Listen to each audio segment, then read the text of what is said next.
Okay, rowers. So this video we're going to talk about what equipment you need or want or should have for rowing.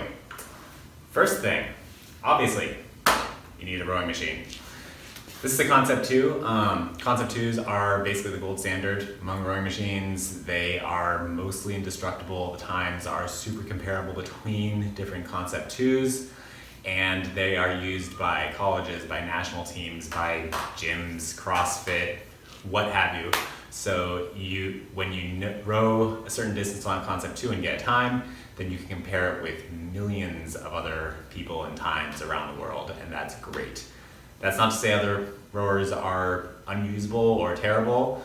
Their times won't be comparable. Personally, I prefer the feel of the Concept 2 also, the flywheel, the air resistance.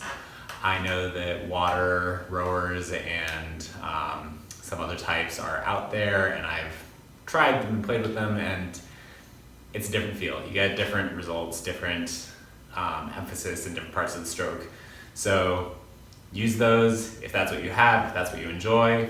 All the more power to you, that's fine. But anything in this class where I talk about like setting up the monitor and things like that, changing drag factors, things like that, it's gonna be based on Concept 2. So keep that in mind. In addition to the rowing machine, you will want to have things to keep you cool and hydrated. So, water bottle, pretty obvious. You want a fan. Another option is, I used to have one, I know I have it around somewhere, I can't find it, but there's something called a sea breeze for Concept 2s in particular, which are pretty cool. They wrap around the flywheel, and then the air that normally gets sucked into the flywheel and then blown out the sides then gets redirected by that sea breeze and shoots back at you. So you make your own fan with every stroke. So that's pretty cool. But a regular good old fan will also work. Basic athletic clothing, nothing really interesting about that. You're gonna be hot, you're gonna be sweaty, so shirts are optional. I will wear shirts during my workout videos just because I know some people don't want to stare at a sweaty shirtless man for 45 minutes straight. I get that, no problem. You want something to deal with sweat dripping into your eyes. Not everyone uses one, but I will generally either wear a baseball cap or wear a headband. I really love these halo headbands. They've got this silicone strip along the inside, so it sort of catches the sweat as it like comes to your face and redirects it out the sides, which is really cool. Some people get a lot of blisters while rowing. That's pretty much par for the course. Most people who row a lot will have a lot of blisters. Look up rowing hands on Google image search if you have a strong stomach, and you will see all sorts of pictures. I've been there. I have experienced it. I do experience it on a regular basis. I most of the time won't wear any sort of gloves just because I would rather just get the blisters and let my hands toughen up and have ugly calluses.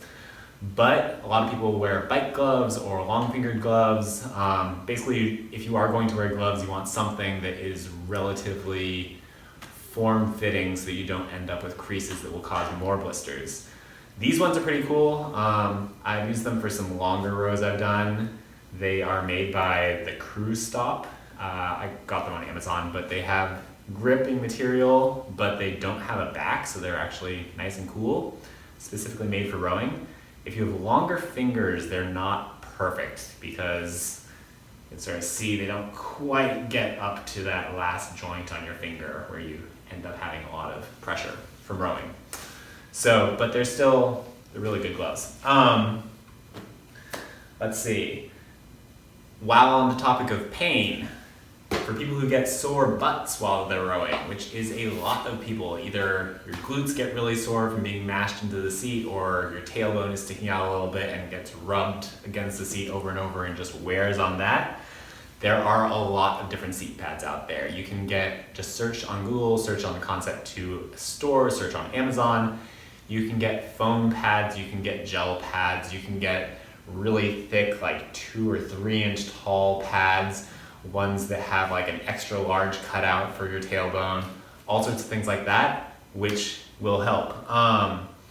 You can also do what I've done, which is just use a nice fluffy bath towel.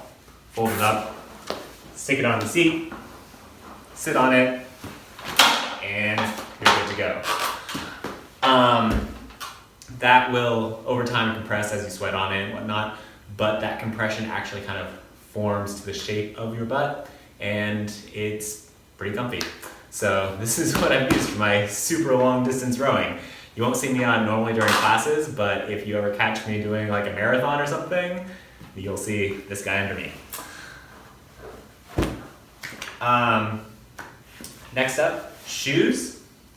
These are what I wear. These are Reebok CrossFit Nanos. Nano 9, I think. Whatever. In any case, I like them because they're pretty multi-use. They're not great for running long distances in, but they're good for rowing. They're good for sort of CrossFit type interval workouts. They're decent for lifting.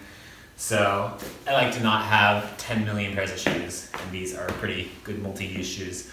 They have a fairly flat base, hard sole, and that's really what you're looking for shoes for rowing. A lot of people row without shoes. A lot of people use lifting shoes. A lot of people use like Converse All-Star, you know, those canvas shoes.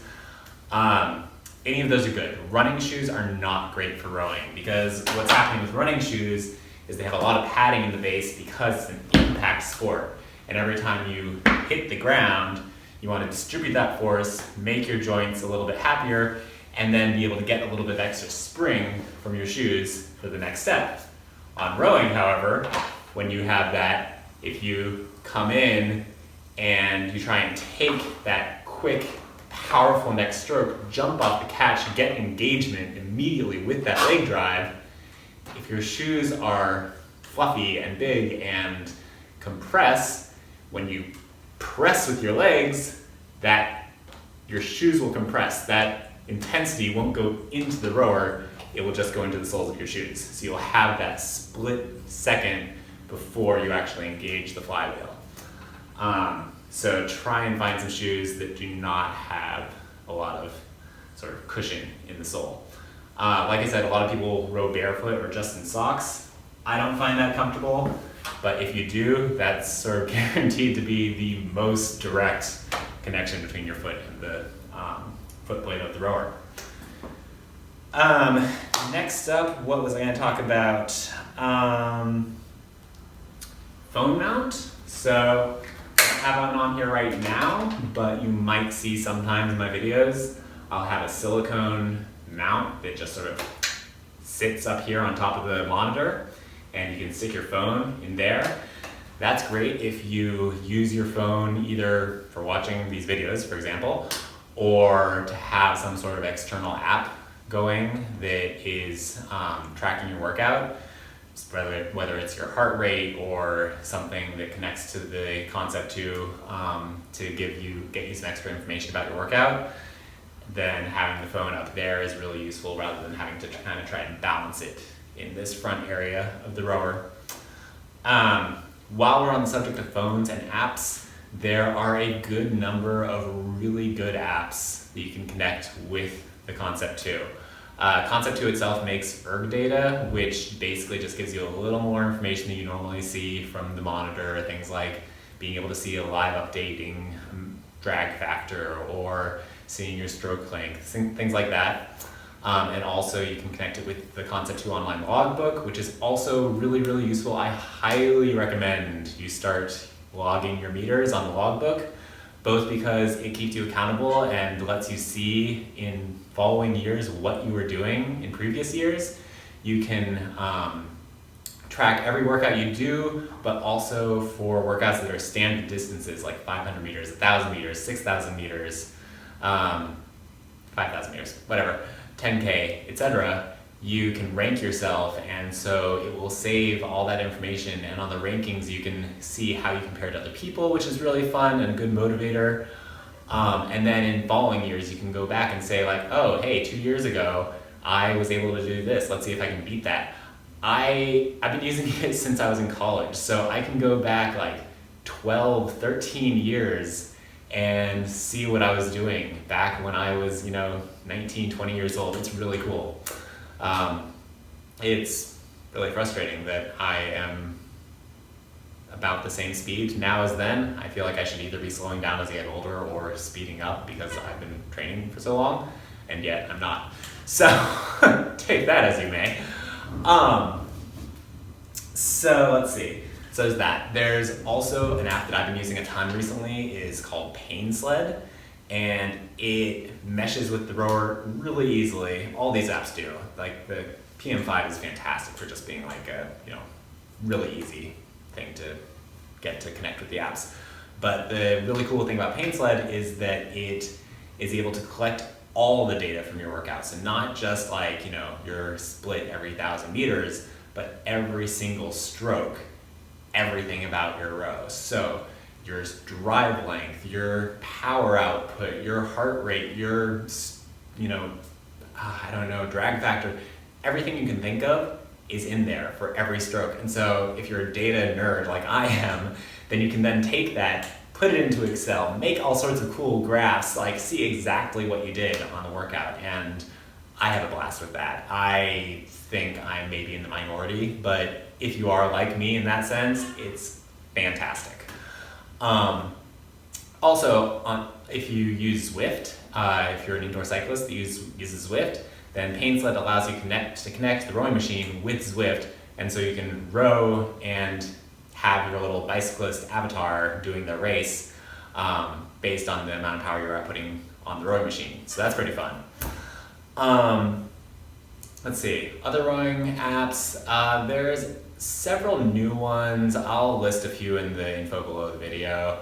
None that I've really used too much yet, so I don't want to go into detail on them. Let's see, other things. Heart rate. A lot of my workouts are based on heart rate. I have an entire video on heart rate, or I will, I don't yet, but I will in the next few days on heart rate. I mentioned it in my intro background video.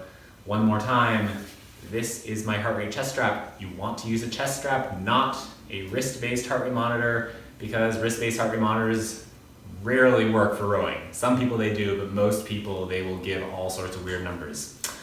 I use a Polar H10, it works great.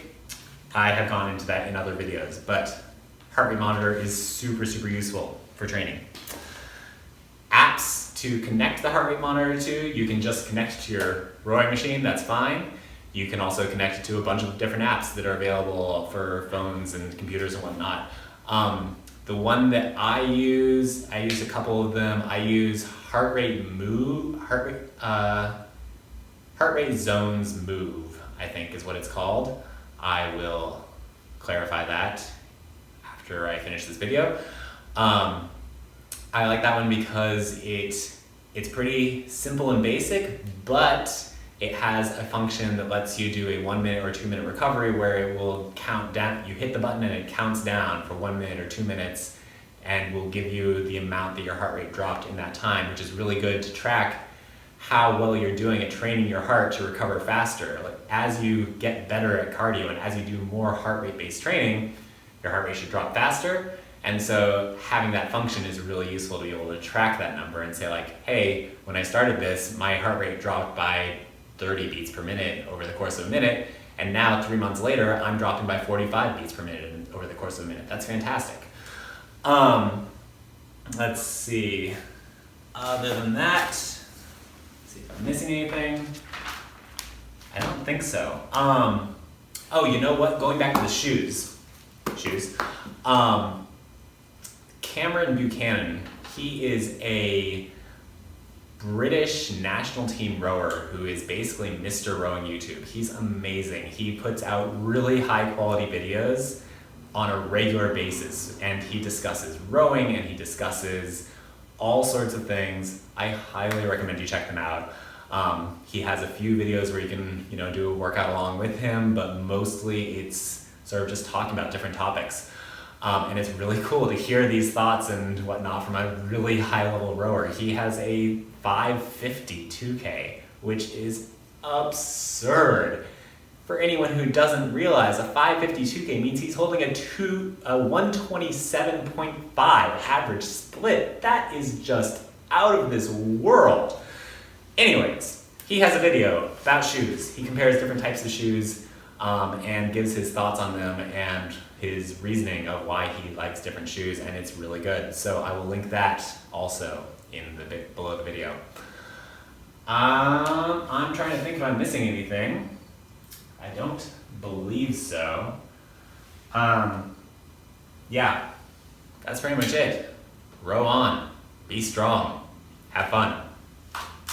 Catch you next time.